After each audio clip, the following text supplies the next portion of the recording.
Hello friends, welcome to Law Update India. आज हम बात करेंगे आईपीसी की धारा 511 के बारे में। बात करता है आईपीसी के अंदर टोटल यानी कि कुल 511 की धारा है। 1 से लेके 511 तक आईपीसी के अंदर धारा है, जिसमें समस्त अपराधों के बारे में बताया गया है।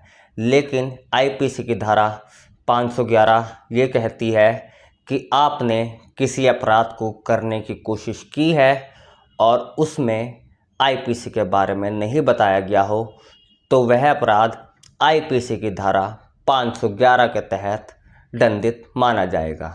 जैसे कि आप चोरी करने के लिए गए और चोरी करने के लिए आपने एक संदूक का ताला तोड़ा, लेकिन वह संदूक खाली मिला और आप वापस आ गए।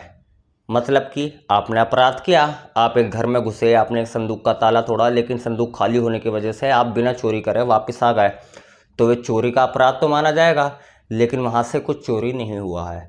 तो आपको आईपीसी की धारा 511 के तहत चोरी की धारा की सज़ा जैसे 3 साल है, तो आईपीसी की धारा 511 के तहत आपको उस सज़ा का आधा सज़ा दी जाएगी। यानी कि 3 वर्ष की सज़ा है तो आपको 1.5 वर्ष की सज़ा मिलेगी, और इसी हिसाब से जो उसका दंड होगा वो भी आधा दिया जाएगा। लेकिन कुछ अपराध में, जैसे कि मर्डर करने गए आप, मर्डर की धारा 302 है, जिसमें 10 साल से ऊपर की सज़ा है और फांसी भी है। लेकिन आईपीसी की धारा 511 के तहत आपने किसी का मर्डर करने गए, लेकिन आपसे वो मर्डर नहीं हुआ और आप वापस आ गए, तो इस हालात में आपको फांसी की सज़ा मिली तो वो सज़ा पूरी ही मानी जाएगी।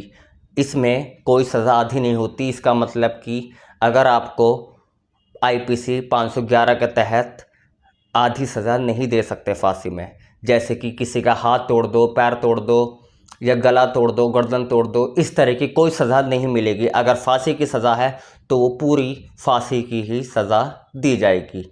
और एक विशेष बात कि आईपीसी की धारा 511 ही आईपीसी की सबसे आखिरी धारा है। उसके बाद आईपीसी में कोई और धारा नहीं है।